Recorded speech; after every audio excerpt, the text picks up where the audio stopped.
Bom, então, essa aí é a aula 16, é a última aula aí sobre esse assunto de trabalho e energia cinética. A gente vai discutir na aula de hoje um tipo de força que se chama força dissipativa e um conceito que está intimamente relacionado a esse tipo de força que se chama energia térmica. Em geral, os corpos estão sujeitos a forças conservativas e não conservativas, né? Então, por exemplo, aqui no caso aí desse menino aí do escorrega, aqui o menino está sujeito ao puxão da terra, a repulsão normal do escorrega e a força de atrito cinético, né, supondo que ele está escorregando, né, a força de atrito cinético também causado pela rampa. Então é rampa, esses dois aqui, e isso aqui é o peso. Dessas três forças aqui, somente a vermelha é uma força conservativa, tem associada a ela uma energia potencial.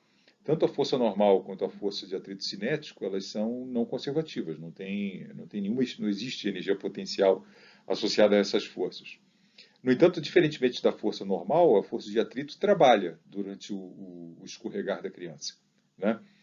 Aqui, similarmente, aqui nesse fulano aqui que está descendo, aqui suponha que ele está descendo em velocidade terminal aqui no ar, está sob a ação da Terra, com uma força conservativa aqui, mg, e nessa situação onde ele se encontra com velocidade constante, a força do ar aqui é igualzinha à força da Terra, né?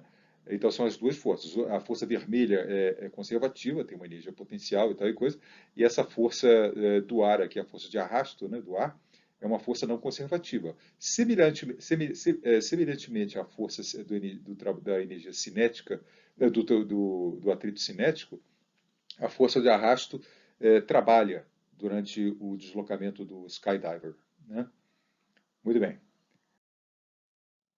Nesses casos onde você tem uma força não conservativa que trabalha, você lembra que a gente discutiu há duas aulas atrás que existem certas forças não conservativas que nunca trabalham, né? Marcadamente, a força normal de uma superfície nunca trabalha.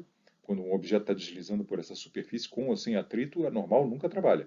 E num pêndulo, né, um objeto que esteja preso rigidamente a um fio, né, o fio é sempre, por definição, ortogonal ao caminho que a partícula vai descrever, a todos os deslocamentos da partícula. Então, a tensão da corda, pelo menos no caso de um pêndulo, ele nunca trabalha, né?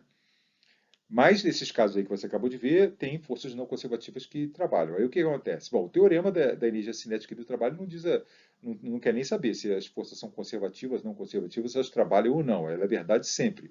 Ela diz que a variação da energia cinética entre um instante A e um instante B, ela é numericamente igual ao trabalho de todas as forças. Se você tem forças conservativas e não conservativas, você tem que somar os dois trabalhos, né? O trabalho de forças conservativas por conta do fato de que as forças conservativas têm associadas a ela essa grandeza que se chama energia potencial, ela pode ser expressa como a diferença da energia potencial antes menos a energia potencial depois. E o trabalho das forças não conservativas é o que sobra aqui, né? Então, se você arruma aí essa coisa que está aqui, você encontra isso aqui, né? Simplesmente que a variação aqui dessa soma energia cinética mais energia potencial da força conservativa, ela não é igual a constante. Ela só vai ser igual a constante se a força não conservativa não trabalhar, né? Não é o caso quando existe o atrito ali no menino descendo escorrega com atrito, ou do cara lá descendo no ar com uma força de arrasto, né? Então, nesses casos, você diz que a energia não é conservada, mas energia aí no sentido disso aqui, né? Que você muitas vezes chama isso aqui de energia mecânica, a energia cinética mais a energia potencial da força ou das forças conservativas que estão agindo, né? Então, isso aqui é o teorema da energia cinética do trabalho e está ilustrando o fato de que se forças não conservativas trabalham, você não tem conservação de energia, você não tem o direito de usar a conservação da energia, a energia sendo entendido como sendo a soma da energia cinética, mas a energia potencial das forças conservativas que estejam agindo na situação. Então, ilustração aqui, imagina que o escorrega aqui, a massa sai com velocidade v aqui no escorrega, desce aí esse escorrega, chega ali embaixo com velocidade v, aí a variação, nessa situação aqui, você tá sujeito, imagina que isso aqui é igual à situação eu não disse que está sem atrito, né? Então você tem que presumir que tem atrito. Então essa massa está sujeita a três forças, que nem aquele menino. A força peso, que tem associada a ela uma energia potencial, quer dizer, o trabalho da força peso dá para calcular como diferenças de alturas, né? E tem a força normal, que essa nunca trabalha, e a força de atrito, né? Então, o teorema da energia cinética do trabalho diz que a energia cinética final, aqui a energia cinética final, o meio de MV2, mais a energia potencial gravitacional final, que é zero aqui, eu escolhi o Z igual a zero aqui, né? Menos a energia cinética inicial, que no caso aqui é zero, mais a energia potencial gravitacional, que é mgh, essa diferença que está aqui, tem que ser o trabalho, igualzinho no slide anterior, né? Tem que ser o trabalho da força não conservativa que no caso aí é o atrito, né? Que trabalha. Então você consegue quantificar o trabalho do atrito. Se você medir, por exemplo, essa velocidade aqui e medir essa altura da qual ele desceu, essa diferença que está aqui, vai ser o trabalho do atrito, que o atrito vai ter feito, né? Ok. No caso ali do skydiver, imagina que esse azul aqui é para representar assim o ar, ou o ar, a água, alguma coisa assim, né? E você tem uma massa descendo com velocidade terminal aqui, né? Ela estava aqui na altura h e agora está na altura zero, mesma velocidade, né? Está sob a ação do quê? Da gravidade e da força de arrasto, né? Dessas duas forças. Então você escreve aqui na situação final aqui, né? Só tem energia cinética, né? Só tem energia cinética, a energia potencial gravitacional é zero, né? Porque eu escolhi o Z igual a zero exatamente naquele ponto. E na situação inicial aqui, a energia cinética é a mesma que a situação final, né? Eu supus que a velocidade, ele está com velocidade terminal, né? Mas ele tinha energia potencial gravitacional, né? Ele estava a uma altura h, então tem mgh. Então essa diferença que está aqui, como no slide anterior vimos, né? É o trabalho da força não conservativa, que no caso aí é o ar, né? Isso aí é o trabalho do ar ao ir do ponto do estado A. O A é sempre o antes, né? Do A para o B. Esse aqui é o A, esse aqui é o B. Né? Então você consegue calcular o trabalho do atrito e o trabalho da força do ar, desde que você, porque nesses casos aqui, a única outra força presente é uma força conservativa e trabalho de forças conservativas a gente sempre consegue calcular. Né? Então tá bom. Então é isso aí. Mas e o que é força dissipativa? Força dissipativa é o seguinte: força de atrito cinético e força de arrasto têm sempre trabalhos negativos. E elas são chamadas de dissipativas. Quer dizer, além de ser não conservativa, elas, por conta do fato de que o trabalho delas é sempre negativo, elas são ditas dissipativas. A razão do nome dissipativa vai ficar claro daqui a alguns instantes. Né? Então, eu vou argumentar aqui por que o atrito cinético sempre executa um trabalho negativo. Porque, por definição, imagina aqui um objeto deslizando numa mesa com velocidade v, né? O atrito cinético é sempre oposto à velocidade v.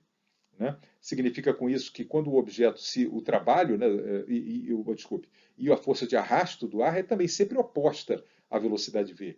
Né? Nos casos usuais, né, sem aqueles detalhes de assimetria do corpo e tal e coisa, onde a força de arrasto do ar pode fazer um ângulo com a direção v, mas enfim, ele sempre tem uma componente, pelo menos, oposta à direção v. Né? Tá? Então, isso que é o fato de que essas forças são não conservativas e sempre opostas ao deslocamento, que é indicado pelo vetor velocidade da partícula, que garante que o trabalho delas é sempre negativo. Né? Então está aqui a ilustração para qualquer um dos dois casos, né? Como a velocidade é o quanto a partícula se desloca num certo intervalo de tempo, durante um intervalo de tempo dt, não infinitesimal, a partícula sai daqui e vem para cá, onde essa seta vermelha é o vetor de deslocamento infinitesimal, mas ela aponta na mesma direção do vetor velocidade nesse instante que está aqui. Né? Então eu indiquei corretamente que a força de atrito ou do arrasto é oposta ao deslocamento. Né? E é por isso que o trabalho é negativo, porque o trabalho é o produto escalar da força pelo deslocamento subsequente da partícula. Né? A partícula sempre vai se deslocar em oposição à força de arrasto de atrito cinético. É isso que garante que o produto escalar desses dois vetores vai ser negativo e o trabalho, portanto, de forças de atrito cinético e de arrasto é sempre negativo. Ok? Muito bem. Agora, para vocês pensarem aqui sobre essa definição, atrito, eu falei de atrito cinético, né? E o atrito estático? Ele pode ser classificado como uma força dissipativa? O atrito cinético, sim, acabei de argumentar, né? O deslocamento da partícula é sempre oposto à força do atrito cinético. Mas e o atrito estático? Pense sobre isso aí. Só dá uma observação a respeito de atrito cinético e trabalho de atrito cinético. Né? Só conseguimos calcular o trabalho do atrito cinético quando você tem deslocamentos em linha reta. Só um comentário técnico aqui. Né? Então, se você tiver uma rampa em linha reta, você consegue calcular o trabalho o trabalho do atrito cinético, mas quando você tiver uma rampa curva, você não consegue. Por que motivo? Porque quando você tem uma rampa reta, como está aqui, a força normal, lembra que o atrito cinético é proporcional à normal, né? E o ponto é exatamente esse, que quando você tem um escorrega reto, uma rampa reta, a magnitude da força normal nunca muda. Em qualquer ponto aqui, né, nesse caso aqui, vai valer mg cosseno θ, a força normal. Sempre vai ser mg cosseno θ. Em qualquer ponto aqui do deslocamento, né, com qualquer velocidade que o objeto esteja escorregando, né, a força de atrito cinético tem sempre o mesmo valor. E vale μk, né, vezes a normal. Só que a normal aí, nesse caso, é mg cosseno θ, onde θ é a inclinação ali da rampa, né? E aí, nesse caso aí, se você desce de uma altura h, por exemplo, aqui, né, a distância percorrida, que é o trabalho da força de atrito cinético, é o produto escalar da força de atrito cinético, que é a constante, nesse caso, de uma rampa reta, né, de uma rampa linear, vezes o vetor de deslocamento, que é esse vetor aqui, que vai desse ponto até esse ponto que está aqui. Se você calcula o produto escalar, dá exatamente isso aqui, dá menos a magnitude da força de atrito cinético, esse mg cosseno θ em vermelho aqui, é a magnitude da normal. E h seno de θ é a distância daqui até aqui, sobre a rampa. Agora, e por que não dá para fazer isso quando a rampa é curva? Não dá para fazer isso pelo simples fato de que a normal não tem o mesmo valor. Aqui a normal aponta para lá, aqui a normal aponta em outra direção, mas não é esse o problema. O problema é que a magnitude da força normal se altera. Nesse ponto a magnitude é uma e no outro ponto a magnitude é outra. Eu indiquei aqui, tentei indicar aqui que ali é um pouquinho maior, né? E é isso que faz com que a magnitude da força de atrito vá se alterando à medida que o bichinho vai escorregando a rampa curva. Tá? Então aqui o trabalho não dá para ser calculado. Muito bem.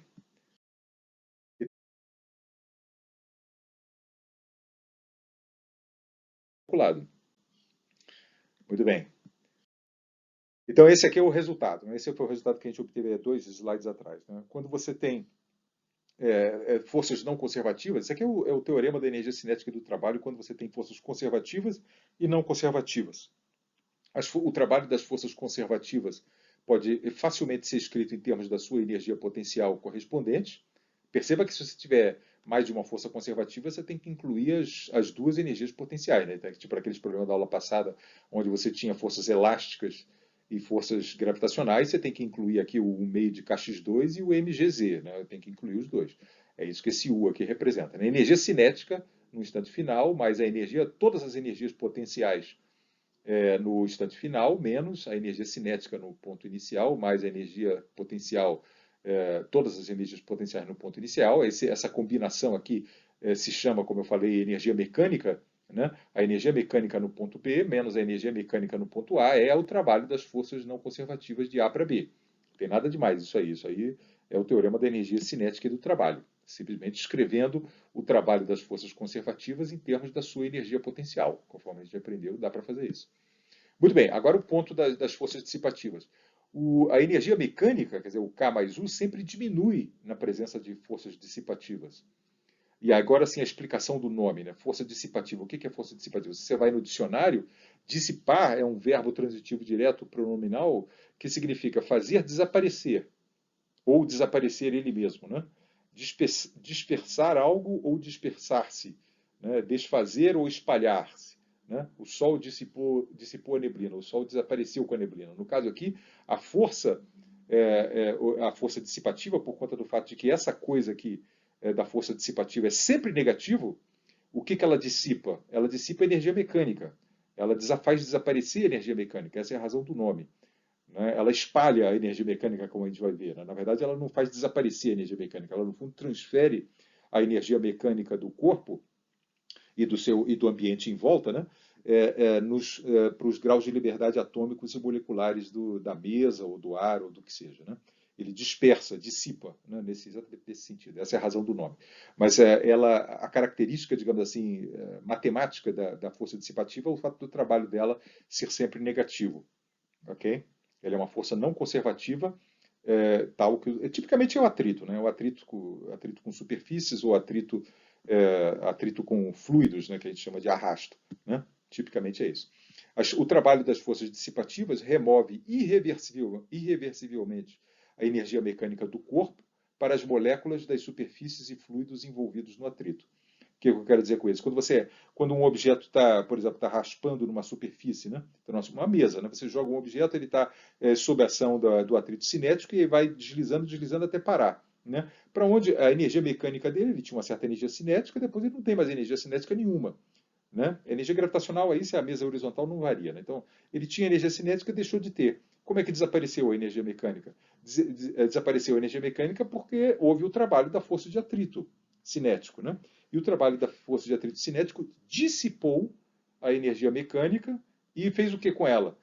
Jogou para os graus de liberdade moleculares da mesa e do bloco. Né? Se você fosse capaz de pegar uma lupa ali, você conseguiria ver que a agitação lá das moléculas do bloco e da mesa aumentaram. E essa é a característica marcante das forças dissipativas. Né? Duas, né, do ponto de vista de definição matemática, é essa, que ela é uma força não conservativa cujo trabalho é sempre negativo.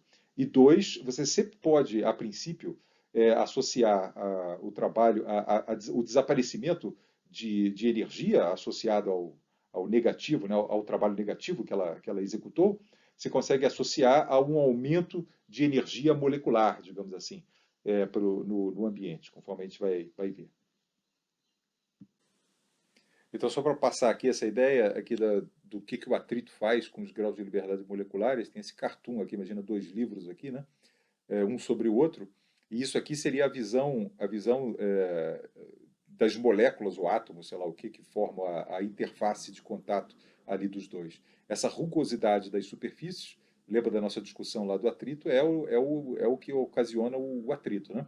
Agora vamos ver aqui uma situação cinética, onde uma superfície está raspando sobre a outra e veja o que acontece com a agitação. Está vendo que as moléculas aqui estão meio agitadas, né? Mesmo sem fazer nada aqui, por conta da temperatura ambiente, elas estão levemente agitadas. Agora, quando você raspa uma superfície sobre a outra, olha o estado de agitação aqui como aumenta. É isso que, para esse grau de liberdade molecular, digamos assim, é que foi convertido, a temperatura dos livros, você vê que aumenta quando você faz isso. Né?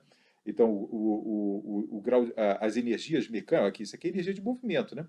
Tem energia de movimento e aí a energia de movimento acaba sendo transferida para os graus de liberdade moleculares. É nesse sentido que eu quero dizer que a energia, que as forças dissipativas transferem energia mecânica para a energia que a gente vai chamar de energia térmica, né? Que é esse tipo de energia aí que a gente não consegue ver, né? Energia nos graus de liberdade moleculares e atômicos. Agora, essa mesma situação aí que você acabou de ver no cartoon aqui, veja em realidade aqui. Duas superfícies de dois blocos de titânio sendo postos para raspar um sobre o outro. É assim que é uma maneira de você soldar dois blocos. Aqui está em super slow motion, né? E aí você começa a observar ali o aumento da temperatura dos dois blocos é tamanha que começa a derreter ali o titânio, né? Na interface começa a haver um derretimento, é isso que depois você pode usar para soldar, né? Aí você para de agitar, mantém as duas blocos um em cima do outro, e quando essa cauda aqui derretida solidifica, eles grudam, né? Só para você ter uma ideia do que o atrito, foi o atrito que fez isso, o atrito cinético, né? Que fez esse aumento de temperatura. A temperatura de derretimento do titânio é 1668 graus Celsius. Isso é o tanto de temperatura que aumentou aqui, só para você estar esfregando um bloco contra o outro. Né? Quer dizer, é uma máquina, né, obviamente, que está fazendo isso. Né?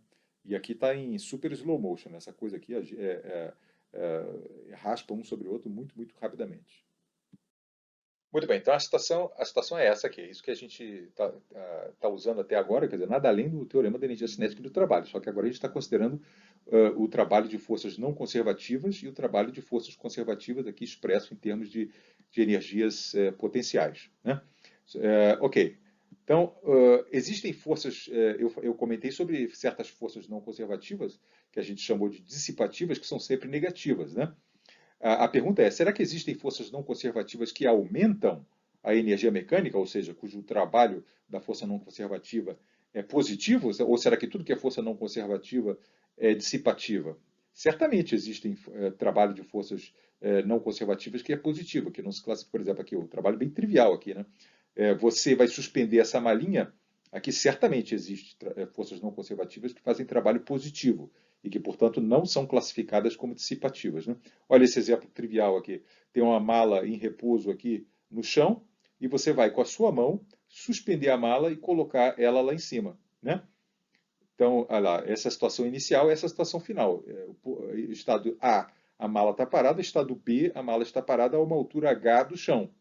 Qual é a energia mecânica? Bom, sob a ação aqui do que? Esse negócio está sob a ação da sua mão e do peso. Né? O peso é conservativo.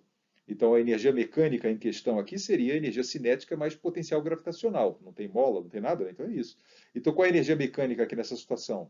Ela está parada e está no nível zero de altura, digamos assim. Então é zero. Né? Não tem nem energia cinética nem energia potencial. E aqui em cima, ela está parada, então não tem energia cinética, mas tem uma energia potencial gravitacional MGH. Né? Então, a energia mecânica final é maior do que a inicial, não é menor, como acontece quando você tem uma força dissipativa. Então, o trabalho da sua mão, que é essa diferença dessa energia mecânica para essa energia mecânica aqui, como você está vendo aqui no quadro de cima, é positivo. O trabalho da sua mão foi positivo. Né? Teve um probleminha aí no quiz aí de vocês, que era exatamente isso aqui, né? Então, sim, claro que sim. Claro que existem forças não conservativas que executam trabalhos positivos. Mas o foco da aula de hoje são forças não conservativas que dissipam energia, cujo trabalho é sempre negativo. E a gente sempre vai estar falando, sempre vai. Quer dizer, o paradigma desse tipo de força é sempre o atrito cinético ou o arrasto do ar. Tá? Aqui o trabalho, então, da força não conservativa, no caso aí da minha mão, né? Do A para o B é mgh. Aqui um outro exemplo mais radical aqui de uma força não conservativa que faz um trabalho positivo.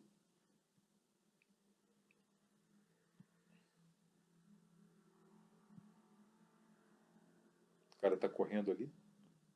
Aí tem esse prédio aí. Houve uma explosão.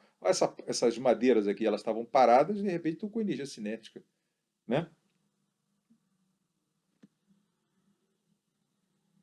Quem trabalhou foi uma força não conservativa, né? Foi a expansão do ar ali causada pela explosão. Né? Então aí atribuiu a energia mecânica da madeira cresceu, né? Claramente cresceu. Aí saiu voando, né?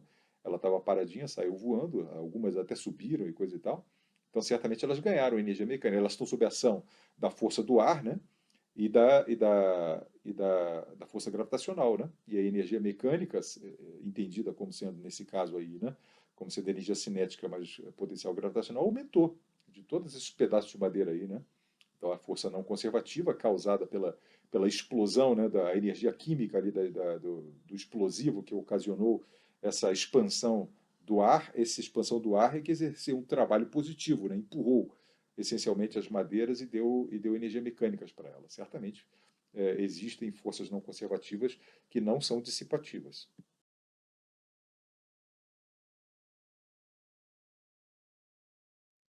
Agora, o conceito de energia térmica, que está intimamente associado ao trabalho de forças dissipativas. A hipótese é a seguinte: toda energia dissipada pelas forças dissipativas se converte em energia térmica. Essa que é a hipótese. A energia térmica, você tem que pensar nela que nem naquele aplicativozinho lá, né, da agitação molecular. Né? Então, essa é a hipótese. Ao você supor isso, né, que a energia, você pode atribuir aquele trabalho negativo da força dissipativa a uma variação de energia térmica, tanto do objeto que foi sujeito à força dissipativa, quanto, muitas vezes, da coisa que causou a energia dissipativa, quer seja a mesa, né, que ocasionou o atrito cinético, ou o ar, né, o fluido que ocasionou o arrasto. Né? Então, o ponto é esse: a gente atribui o trabalho da força dissipativa, né? A gente diz que o trabalho da força dissipativa corresponde a uma diferença de energia térmica inicial menos energia térmica final. Veja que isso aqui não é a variação de energia térmica, que seria EB menos EA. Né? É EA menos EB. Exatamente no mesmo espírito que apareceu o trabalho de forças conservativas. Lembra? O trabalho de forças conservativas aparecia também, não é a diferença de energia potencial, é menos a diferença de energia potencial.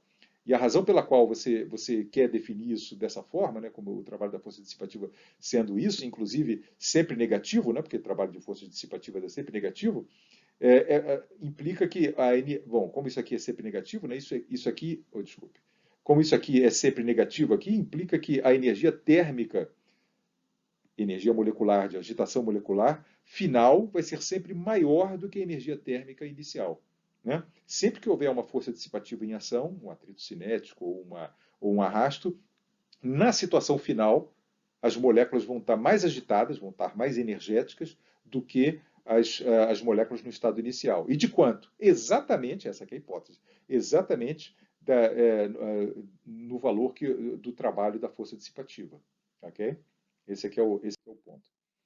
Não há como você medir a energia térmica, porque isso está associado ao movimento molecular, a gente não tem acesso ao movimento, onde é que estão as moléculas, e qual a velocidade delas e coisas desse tipo. Né? Mas em Física 2 você verá que a energia térmica se manifesta na temperatura do corpo e da vizinhança, que nem você viu aqui nesse filmezinho, né? Olha aqui a energia térmica se manifestando claramente aqui no aumento brutal aqui da temperatura dos dois blocos.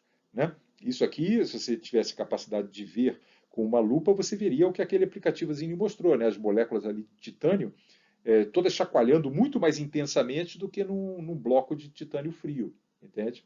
E o que ocasionou esse aumento de energia térmica? Foi o trabalho da força de atrito cinético, entende? Aquele trabalho negativo que tirou energia mecânica tirou energia, né, mecânica dos blocos, foi convertido, foi passado, né, para as moléculas, entendeu? Saiu do bloco e foi passado para as moléculas, entende? Essa que é nesse espírito que é definida a energia térmica. A energia térmica está intimamente associada ao trabalho da energia dissipativa. Dessa forma, o trabalho da energia dissipativa é menos a variação da energia térmica. Okay? Portanto, a variação de energia térmica é sempre positiva, né? Porque o trabalho da força dissipativa é sempre negativo. A gente pode sempre, em geral, né, obter a variação da energia térmica. Embora você não consiga medir energia térmica, a variação de energia térmica você consegue medir, como eu vou mostrar nesses outros exemplos aqui. Olha o problema do skydiver aqui. O skydiver estava aqui, descendo com velocidade terminal, e o azul aqui é o ar, né? Então, fulano estava aqui, descendo com velocidade terminal até esse ponto aqui, com velocidade terminal. Ele caiu aqui de uma altura h, né? De quanto aumentou a energia térmica do sistema. Basta calcular o trabalho da força dissipativa. O que está agindo? Primeiro ponto em mecânica. Né? O que forças estão agindo sobre o cara? Peso, que é conservativo, e ar. Só tem essas duas coisas agindo. Né? Então, o teorema da energia cinética do trabalho, puro e simples, diz que o trabalho do ar mais o trabalho do peso é a variação da energia cinética, porque são as únicas duas coisas que trabalham. Né?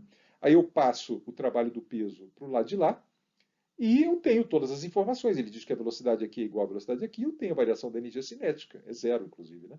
E o trabalho do peso, a gente sabe calcular. Quando o bicho desce de uma altura h, né, o trabalho do peso é positivo. Né? Então, você facilmente aqui faz a conta, a variação de energia cinética é zero, e quando você desce de uma altura h, o trabalho é positivo. Quando você sobe, é que o trabalho do peso é negativo. Né? Então, quando você desce, o trabalho é mais mgh, mas como tem esse sinal menos aqui na frente, se conclui corretamente, como esperado, que o trabalho do ar, por ser uma força dissipativa, né, é negativo, como devia ser. E é isso que você iguala a variação de energia cinética. Não, desculpe, a menos a variação de energia cinética. Né? A energia cinética inicial menos a energia cinética final. Isso aqui é menos a variação da energia cinética, menos a variação da energia térmica. Então, se você montar uma tabelinha, aqui eu montaria a tabelinha da seguinte forma. Só tem peso e força dissipativa. Né? Então eu montaria um negócio assim, no estado A, aqui em cima, a energia mecânica, como só tem o peso de conservativo, né, a energia mecânica está associada à energia cinética e potencial gravitacional. Qual é a energia mecânica aqui? Se eu escolho a referência de alturas aqui no zero, né? Ele tem 1/2 de MVT2, né? É a energia cinética dele, mas ele tem o mgh de energia potencial. E na situação B? Na situação B, como ele está em Z igual a zero, ele não tem energia potencial gravitacional, ele só tem 1/2 de MVT2. Né? Então ele tinha mais energia mecânica do que ele tem no final. Né? E a energia térmica? A energia térmica eu não tenho a menor ideia qual é a energia térmica aqui dessa situação, porque isso envolveria saber o que as moléculas do ar aqui estão fazendo, o que as moléculas da roupa ali do skydiver estão fazendo. Não tem como saber isso. Né? Mas o que essa igualdade aqui me diz é que o trabalho do ar, que é a única coisa que está faltando aqui, né? O trabalho do ar é a variação, corresponde à variação, o módulo do trabalho do ar, né, o MGH, corresponde à variação da energia térmica. Então, embora não saiba qual é a energia térmica de todas as moléculas de ar aqui em volta do sujeito e do sujeito, eu sei que nessa situação final, a energia térmica acresceu, subiu de MGH. Por que subiu de MGH? Porque o trabalho, a força dissipativa que agiu sobre o sujeito, dissipou, né, MGH de energia. O trabalho dela foi negativo. Ele dissipou MGH de energia. Ele tirou, digamos assim, né, MGH de energia mecânica e transferiu dos graus de liberdade mecânicos, digamos assim, para o grau de liberdade térmico, para o grau de liberdade molecular. Entende? Num certo sentido, a soma, tem uma espécie de uma conservação de energia aqui, né, que a soma, o meio de MV2 mais MGH mais ponto de interrogação, antes é igual a depois. Está vendo aqui? Um meio de MV2 mais ponto de interrogação, é o mesmo ponto de interrogação ali, né? Mais MGH. Apenas o MGH deixou de ser energia mecânica e passou a ser energia térmica. E quem possibilitou essa transferência foi a existência de uma força dissipativa. Ok? Essa é a interpretação da dissipação em termos de crescimento de energia térmica. Agora Ok? uma ilustração então desse conceito aí de energia térmica aqui. O que você está vendo aqui é um sujeito não escorrega, basicamente, né? E aqui, nessa situação que está mostrada aqui, ele não está sob ação de atrito nenhum. Isso tem um trocinho aqui para você editar a fricção na rampa, e aqui está marcado nano, né? Então esse cara só está sob ação do peso e da força normal, né? Então nessas circunstâncias a gente já sabe que quando o sujeito está deslizando numa rampa sem atrito, que a soma, só o peso que trabalha, né? Então a energia cinética mais a energia potencial gravitacional, a soma das duas, né, é conservada. Uma vai virando a outra, de maneira que a soma vai ser conservada. É isso que você está vendo aqui, ó. Tá vendo? Ó, quando o cara passa ali embaixo, a energia cinética é enorme. À medida que ele vai subindo, a energia cinética diminui, mas a energia potencial aumenta. A soma das duas é essa barra verde, entende? Essa barra verde aqui permanece inalterada. Isso é que é a conservação da energia mecânica, cinética mais gravitacional, né? Não tem atrito, então não tem dissipação, não há perda, né? Dissipação, perda de energia mecânica. Agora, olha a diferença aqui de quando a gente bota aqui o atrito. Aqui. Vamos botar um atrito agora. Deixa o cara chegar lá em cima. Tanto faz, na verdade eu podia ligar em qualquer lugar aqui, né? Bota o atrito aqui. Pronto. Agora, olha a energia térmica aqui crescendo. A energia térmica cresce tão mais quanto mais rápido ele está andando, né? Porque é proporcional ao atrito cinético, supostamente, né? Aí olha o que está acontecendo com a energia mecânica. A energia mecânica, a soma das duas está desaparecendo, né? Porque o atrito cinético está o tempo todo trabalhando, o tempo todo com energia, com um trabalho negativo, né? Então a soma da energia cinética mais a energia potencial gravitacional, que exprime o trabalho da força-peso, né? Mais a variação de energia térmica, que exprime o trabalho do atrito, a soma desses três aí é zero. Né? Desculpa, é zero, permanece constante, porque é o teorema da energia cinética do trabalho. Aí no final da história, o que acontece? O sujeito está parado, sem energia cinética, no mínimo da altura aqui, né, com energia gravitacional zero, e toda a energia se converteu, ele estava aqui em cima parado, né? Ele iniciou o movimento aqui em cima parado. Então, para onde que foi esse MGH? Aqui, onde H é isso aqui? Tudo isso aqui virou energia térmica. A rampa ficou mais quente, né? A roda do skate dele lá, sei lá, ficou mais quente, tal coisa. Então, essa digamos assim, a ilustração dessa tabelinha aí que eu acabei de mostrar, né?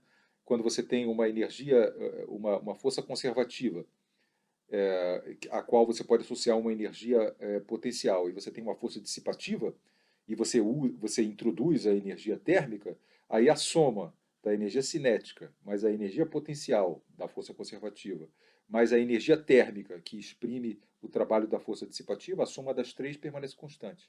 Entende? E no final da história, você termina só com energia térmica e com zero de energia mecânica. Quer dizer, o zero de energia mecânica não exatamente, né? Mas você termina com zero de energia cinética propriamente, porque a energia potencial ela pode existir, né? Mesmo com o cara parado, dependendo de onde você define o z igual a zero, né?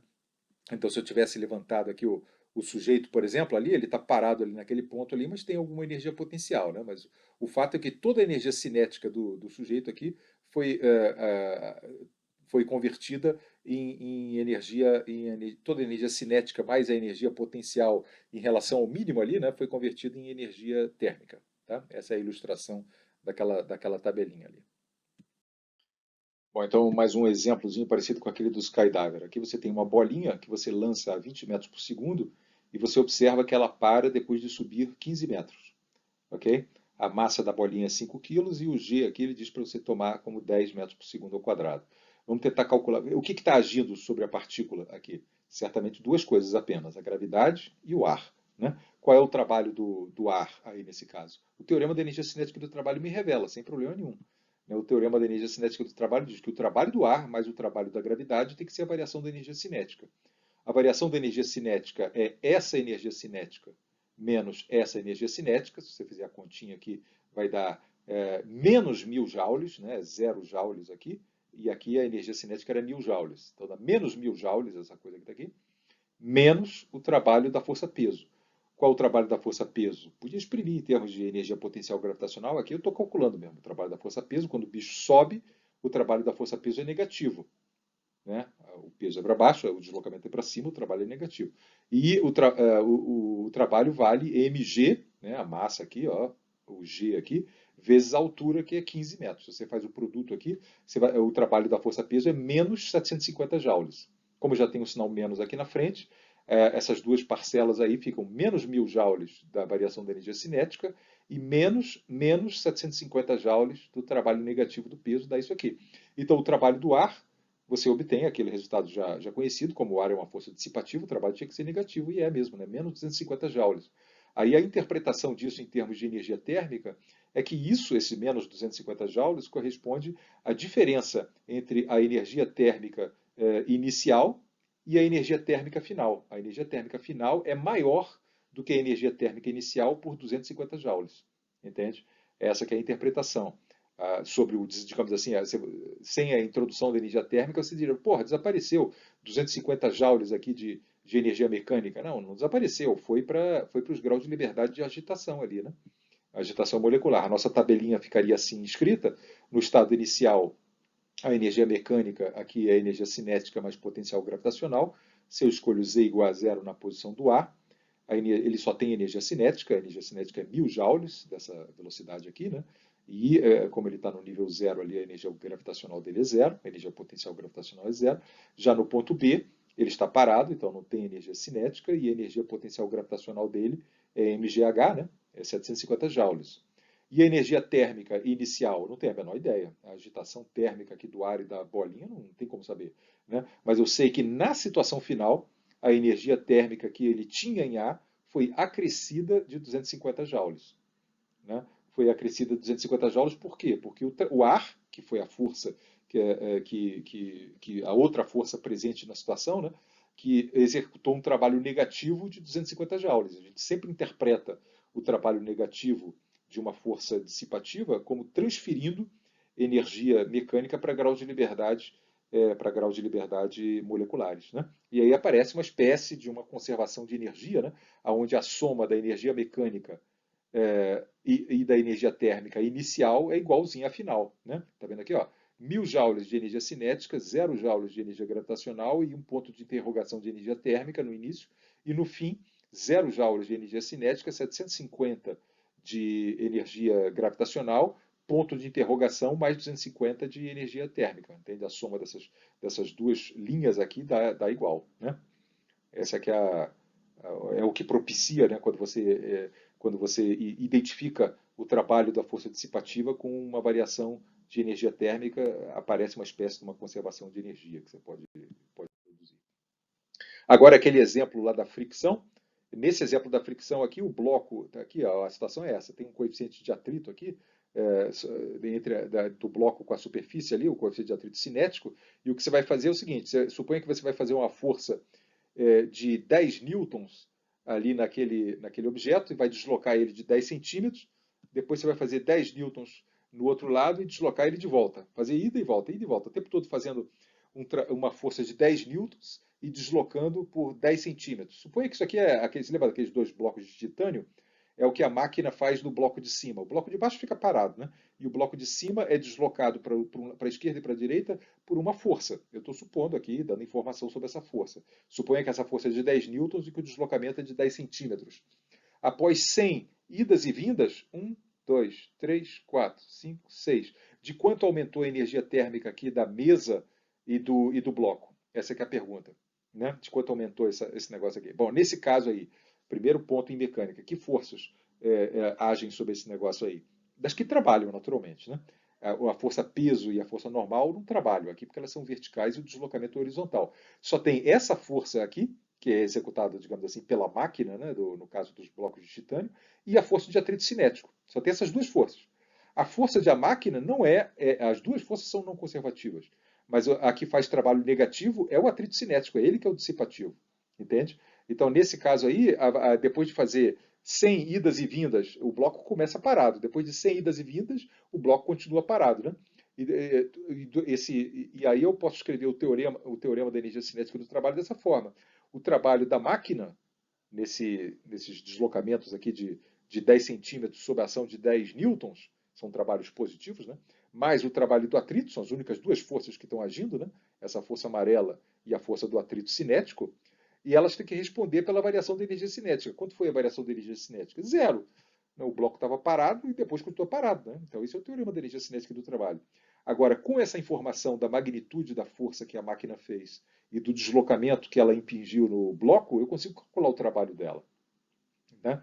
E aí, ao conseguir calcular o trabalho da máquina, eu automaticamente calculo o trabalho do atrito, que é a força dissipativa que está associada à energia térmica, né? O trabalho da força de atrito é menos a variação da energia térmica, né?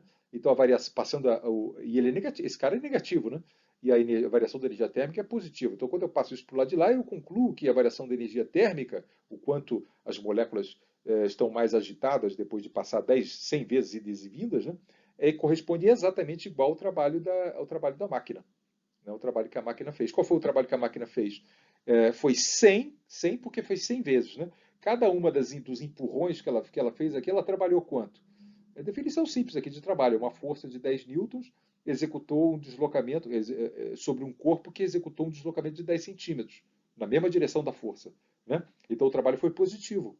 10 newtons vezes o deslocamento, né? Eu não desenhei exatamente o vetor de deslocamento, mas para essa força aqui seria um deslocamento que seria uma setinha ali naquela direção, ali para a esquerda, né? Quando a força é para a direita, o deslocamento é para a direita. Então o trabalho é positivo. E vale 10 newtons vezes 10 centímetros para cada empurrão. Mas são 100 empurrões. Então o trabalho total da máquina foi 100 vezes 10 newtons vezes 0,1 metros. Você multiplica essa coisa aqui, dá 100 joules. Tá? Então a variação da energia térmica do sistema aí foi de 100 joules. As moléculas aqui do bloco e da mesa estão 100 joules mais agitadas, digamos assim, depois dessas 100 passadas do que antes. E quem é que propiciou essa transferência de energia? Foi o atrito cinético. Né? Foi o atrito cinético que transferiu, dissipou, né? Esse é o termo, né? Dissipou esses 100 joules. Né? Entendeu? Esse caso aqui é um pouquinho diferente porque a força só tem duas forças, as duas são não conservativas, né? Então, nesse caso, a gente não associa energia mecânica nenhuma, né? Não tem nenhuma força conservativa trabalhando aí, né? Só tem a máquina e o atrito, ambas são não conservativas, mas é o atrito que é a dissipativa, porque o atrito é que tem trabalho negativo, né? A força da máquina, o trabalho da máquina é positivo aqui, como a gente calculou explicitamente, tá? Tá bom. A gente associa a variação de energia térmica ao trabalho da força dissipativa sempre. Tá? Então é isso. Um outro problema análogo aqui. Quantas vezes você tem que sacudir uma. Você imagina que você quer ferver água, né? O seu fogão está quebrado lá, porra, eu quero ferver água aqui, vou botar um 50 ml, né? Uma xicrinha de café, uma xicrinha de água dentro da garrafa térmica. A água está a 25 graus Celsius. A garrafa térmica tem essa dimensão aí, mais ou menos, né? E aí eu quero saber quantas vezes eu tenho que sacudir aqui a garrafa térmica para que a temperatura da água chegue a 100 graus, né, para ferver a água. Você vai ver lá em Física 2 que a quantidade de calor, lá a terminologia é essa, né, a quantidade de calor que você precisa prover é, uma certa quantidade de água, uma certa massa de água, né, para aumentar a temperatura dela, se escreve dessa forma. M é a massa de água que você quer aumentar a temperatura, C é o que se chama do calor específico da água e ΔT é a variação de temperatura desejada. No caso em questão, 50 ml de água pesa 50 gramas. Né? E o calor específico da água é isso aqui, 4,11 joules por grama por grau Celsius. E a variação da temperatura é a temperatura final desejada, no caso 100 graus, né? E a temperatura inicial 25 graus Celsius, então é 75 graus Celsius. Quando você multiplica isso aqui, né? Grama, joule por grau Celsius por grau Celsius por grama vezes grau Celsius, isso aqui dá joule. Essa é a quantidade de calor que você tem que prover. Isso é o calor específico da água que se chama. Você tem que prover 15,4 quilojoules de calor. Normalmente isso é no fogão, né? Isso aí vem da transferência de energia térmica do gás, né? O gás azulzinho ali da boca do fogão, né? Para a energia térmica da água, né? Você bota ali no negócio, não tem trabalho nenhum sendo envolvido. Mas aqui você vai produzir o mesmo resultado, só que sacudindo a água, né? Usando energia mecânica de queda da água para aquecê-la. Né? Você vai interpretar como essa energia, que é a energia que a termodinâmica te revela ser necessária, você vai identificar isso como sendo a variação de energia térmica que eu tenho que inventar de produzir aqui, né? Introduzir alguma força não dissipativa, né? Que dissipe de alguma força, de alguma energia mecânica, dissipe essa quantidade de energia. Aí a ideia é a seguinte: quando você sacode a água, o meu modelo aqui para sacudir é o seguinte: quando você chacoalha ali a água, vai ter ela no fundo, né, você meio que tem uma situação onde ela está lá em cima do. Esse é o meu modelo, extremamente rudimentar aqui do que é o efeito de uma sacudidela. Né? Você tem ali os 50 ml de água no topo, a velocidade zero, e depois eles caem e estão com velocidade zero ali embaixo. Né? Eu sei que você, quando sacode a garrafa d'água, geralmente a garrafa está na horizontal e tal e coisa, mas essa é o meu modelamento aqui do que é o efeito de uma sacudida para efeitos de dissipação de energia mecânica. Então, durante essa queda, o que a água está sujeita? A água está sujeita à força gravitacional, naturalmente, né? E depois que ela se esparrama lá embaixo, tem todas as colisões lá com o fundo da garrafa e as colisões entre as moléculas de água e tal coisa que fazem com que ela fique parada. Né? É isso que faz o papel da força dissipativa. Não é exatamente uma força de arrasto clássica, nem uma força de atrito cinético per se, né? Mas é uma força dissipativa também, um pouco mais complexa por conta do fato de que envolve os graus de liberdade próprios da própria água, digamos assim, né? As interações dela com a garrafa e coisa e tal. Mas ela estava parada lá em cima, a 20 centímetros de altura, depois ela continua parada ali embaixo, então ela está sob a ação do peso e dessa misteriosa força dissipativa aí, né?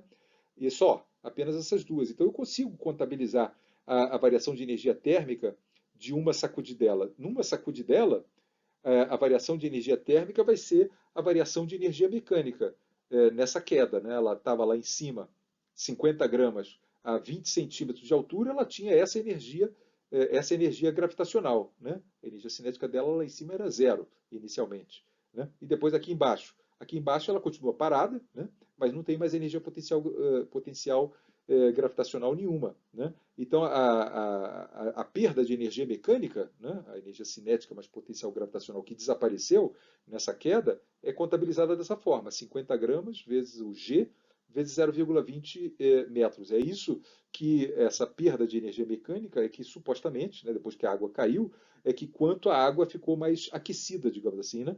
Esse tantinho aqui. Esse tantinho é muito pequenininho, é 0,098 joules. Né? Mas você tem que fazer isso para cada queda, né? Para cada chacoalhada, digamos assim. Né? Eu estimo, isso é uma estimativa extremamente grosseira, né? Eu estimo que o ganho de energia térmica pela água, em cada sacudidela, é isso aqui, é da ordem de 0,1 joule, um décimo de joule, mais ou menos. Né? E, muito bem, e aí, quantas sacudidela você vai ter para produzir 15.400 joules? É isso aqui, 15,4 kilojoules. Né? Você precisa, ao total, para ferver essa aguinha aí, de 15.400 joules. E cada sacudidela só produz isso. Isso você vai ter que fazer 157 mil sacudidas para que isso ferva. 157.143 sacudidas para a temperatura delas chegar. Isso supondo também que essa energia térmica fica o tempo todo confinada aqui dentro da garrafa térmica, que também é meio. Geralmente essa energia térmica aqui escoa para o ar e tal e coisa. Estou supondo que toda essa perda essa energia térmica fica concentrada ali na água. Né? Tem umas hipóteses meio radicais aqui. E quanto tempo você vai perder? Supondo que você consiga fazer 2 sacudidas por segundo, que é extremamente rápido, você vai ter que ficar 21 horas e 21,8 horas sacudindo a garrafa até ela ferver. Mas a princípio é possível. Se você tiver paciência, você tente fazer isso. Mas é mais prático você botar no fogão. E agora, finalmente, o último probleminha aqui é o problema 52 aqui, da lista. Aqui você tem uma situação onde você tem uma massa presa a uma mola, portanto, aqui no caso a força elástica e o atrito, né? E o atrito horizontal. Além disso, tem o peso e a normal, mas o peso e a normal nunca trabalham, então, do ponto de vista do deslocamento horizontal aqui, só trabalham o atrito cinético e a força elástica da mola. Né? Ok? Tem uma força conservativa, que é a força elástica, cuja energia potencial a gente sabe, né? E a outra força é o atrito cinético, que é uma força dissipativa. Vamos contabilizar os trabalhos e coisa e tal e vamos fazer. Bom, então ele diz que a seguinte coisa acontece. Você lança o objeto, aqui ele começa da posição 0, mola relaxada, você lança ele com velocidade VA para a esquerda. Aí ele diz que você comprime a mola, ele para depois de andar para a esquerda de D. Ok? E aí a mola agora impulsiona ele para a direita. Durante esse deslocamento aqui, tem atrito. Tá? Aqueles problemas que a gente resolveu na aula passada não tinha, agora tem. Tá? Tem atrito cinético que tem que ser contabilizado aqui. E aí depois ele volta e passa pela origem de novo com uma velocidade VC. Se não houvesse atrito, o VA era igual a VC, mas tem atrito. Entende? Aí eu quero saber quem são essas velocidades e tal e coisa. Determine D, né, o quanto ele comprimiu a mola, né, o quanto ele espremeu a mola ali até parar, e qual foi a velocidade com que ele passou ali no ponto, quando ele voltou a passar pela origem. Tá certo? A informação é essa. A constante de mola é 400 newtons por metro. O que significa isso na prática? É sempre bom interpretar isso. Né? Significa que quando você comprime essa mola de 1 centímetro, 0,01 metros, né? A mola faz uma força de 4 newtons. Né? Cada centímetrozinho é 4 newtons. 4 newtons é pouca coisa dessa. Né? Então, essa mola é vagabundérrima. Né? Ok. A energia cinética inicial é informada aqui. É 20 joules. Ok? E a força de atrito cinético é informada aqui. É 10 newtons. Ele podia ter te dado o coeficiente de atrito cinético e o peso da massa, você podia calcular do mesmo jeito, como mK e mg. Né? Mas ele já te deu direto aqui a magnitude da força de atrito cinético. Força de atrito cinético não muda nunca. Independente da velocidade do negócio, vai ser 10 newtons. Sempre oposta ao movimento. Tá? Então vamos lá. Vamos montar essa nossa tabelinha aqui. Energia cinética, energia potencial. Que energia potencial? Ora, da força conservativa aqui, que é relevante. Nesse caso, não é gravitacional, é a energia potencial elástica. Né? E a energia térmica, que vai contabilizar, digamos assim, o trabalho o trabalho negativo, né, da força de atrito cinético.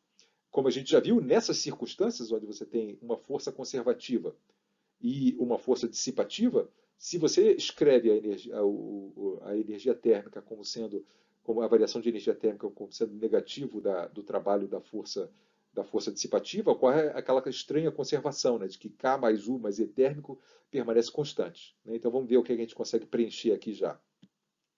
Isso aqui eu já consigo. No estado A, aqui ele já disse, né, que a energia cinética é 20 joules. Né? E a energia elástica dessa situação inicial aqui, bom, olha para a mola, né? Assim como para a energia potencial gravitacional você tem que olhar para a altura do objeto em relação à altura de referência, para a mola você tem que olhar, a mola está comprimida, está esticada? Se ela não tiver, ela não tem energia elástica. Né? A energia elástica da mola é um meio de K vezes o quanto ela estiver comprimida ou esticada ao quadrado. Aqui no caso ela não está esticada. Né? Essa aqui foi informado se é a posição de equilíbrio da mola. Então, energia elástica é zero. E energia térmica, não tenho a menor ideia. Energia térmica a gente nunca sabe. X, eu vou chamar ali de X. Né? E nessa situação aqui, o objeto parou, né? Acabou de parar aqui. Né? Essa era a informação. Zero de energia cinética. E qual é a energia elástica dele? A mola não está comprimida de D? Então a gente aprendeu lá naquela aula, 2 aulas atrás, isso aqui é o meio de KD2. Essa é a energia elástica daquele negócio. E a energia térmica que está aqui? Agora a energia térmica. A energia térmica vai ser maior. Por que vai ser maior? E vai corresponder exatamente ao negativo, o quanto essa energia térmica aqui vai ser maior do que essa, vai corresponder ao negativo do trabalho do atrito daqui para cá. Né? Qual foi o trabalho do atrito ao ir daqui para cá? A força, o objeto estava se deslocando para a esquerda. A força de atrito era para a direita, né? Porque é sempre oposto ao deslocamento. O objeto se deslocou D, e a força de atrito era 10 newtons. Então, o trabalho, a energia térmica... Bom, já vou escrever, né? Já antecipando o que vai aparecer aqui, né? Só para concluir o argumento. O trabalho aqui da energia térmica, a energia térmica aqui vai ser X mais 10 newtons vezes D. Ok? É isso que vai entrar aqui, você já vai ver. Aqui eu vou escrever, aqui em amarelo estão as incógnitas, né? Kc é a energia cinética aqui na situação final. 0 joules é energia elástica, né? Porque ele está de volta ao ponto onde a bola não está nem comprimida nem esticada, né? E agora as energias térmicas. Agora sim, aquilo que eu acabei de falar, né? Que a energia térmica aqui nessa situação intermediária é a energia térmica anterior menos o trabalho da força de atrito, que é a força dissipativa, daqui para cá. O trabalho da força de atrito é menos FK vezes D. Então, menos eficácia vezes D é mais eficácia sobre D. A energia térmica aqui é maior do que essa, exatamente pelo trabalho, pelo negativo do trabalho da força de atrito. FK vezes D. O FK eu conheço, né? Aquele 10 newtons ali, né? E aqui, qual foi o trabalho da força de atrito? Exatamente o mesmo, né? Porque ele saiu daqui, né? E se deslocou de D para a direita, aqui ele se deslocou de D para a esquerda. E a força de atrito estava para a direita. Né? Quando ele se desloca para a esquerda, a força de atrito está para a direita. Quando ele se desloca para a direita, a força de atrito está para a esquerda. O trabalho de força de atrito é sempre negativo. Né? E o módulo do trabalho da força de atrito é o quanto a energia térmica aumenta. Então, essa energia térmica aqui, o que eu vou escrever? X mais 2 vezes FKD. Não sei porque eu não escrevi ainda, mas enfim. Aí você antes de achar esse negócio aqui, você pode resolver essa equação aqui, né? Dizer que isso aqui é igual a isso aqui, né? Isso mais isso mais isso tem que ser igual a isso mais isso mais isso. Aí você obtém uma equação que envolve somente uma incógnita, que é o D, né? Aí você pode imediatamente concluir que o D é 29,2 centímetros, né? E aqui é o comentário D', aqui seria o D que ele chegaria caso não houvesse atrito. Né? Como houve atrito, é por isso que o D aqui é menor. Então eu concluí aqui, igualando isso aqui a isso aqui, concluí que o D é esse valor que está aqui. Né? Ok. Então deixa eu fechar aqui o negócio, isso que eu já tinha antecipado, né? Que a energia térmica na situação C é essa energia térmica mais FKD, porque menos FKD foi o trabalho do atrito ao ir daqui para cá. Né? Então agora que eu já sei o D, eu pego esse 29,2, boto aqui, né? E uso o fato de que essa soma desses três fulanos aqui tem que ser igual a esse aqui, né? Esse valor aqui, por exemplo. Aí você veja que o X é o mesmo que está em todos os lugares. Né? Aí eu facilmente descubro quem é o Kc aqui. Né? O Kc é 14,2 joules. Aí veja o que aconteceu aqui com o efeito do atrito. Ele aqui, nesse ponto, ele tinha 20 joules de energia cinética e 0 de energia potencial elástica. Aqui, ele só tem 14,2 joules de energia cinética e os mesmos 0 de energia elástica. Sumiram, né? Sumiram 5,8 joules de energia mecânica. Né? Energia mecânica aqui sendo cinética, mas elástica. Desapareceu. Como que? Não, na verdade não desapareceu. O chão agora está mais quentinho e o bloco também está mais quentinho. Entendeu? Essa que é a história. Esse 5,8 joules aqui é isso aqui. Esse 2 FK vezes D aqui é 5,8 joules. Tá bom assim?